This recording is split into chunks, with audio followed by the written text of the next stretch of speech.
திருப்புகள் பாடுகின்றார்களோ அவர்களுடைய மனசிலே முருகப்பெருமான் தோன்றுவார். முருகப்பெருமான் தோன்றணும், முருகப்பெருமான் தோன்றணும், முருகனுடைய அருள் வேணும், இதையே சொல்றீங்களே சார், அப்ப எங்க வாழ்க்கையில இதெல்லாம் வேண்டாமா, எங்களுக்கு கடன் தீர வேண்டாமா, வேலை கிடைக்க வேண்டாமா?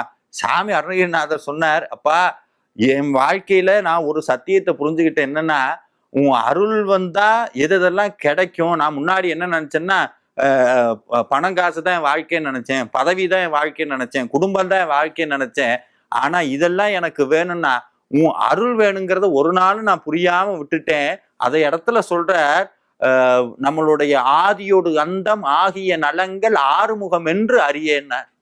ஆதியோடு அந்தம், பிறப்புல இருந்து இறப்பு வரைக்கும் எனக்கு கிடைக்கக்கூடிய அத்தனை அனுகிரகமும் திருவருள் இருந்தா வருங்கிறத தெரியாம போயிட்டனே முருகான்னு ஒரு திருப்புகள்ல சொல்றார். ஆதியோடு அந்தம் ஆகிய நலங்கள் ஆறுமுகம் என்று அறியேனார். வாழ்க்கையில கிடைக்கக்கூடிய அத்தனை பேர்களும் முருகனுடைய திருவருளால் கிடைக்கும்.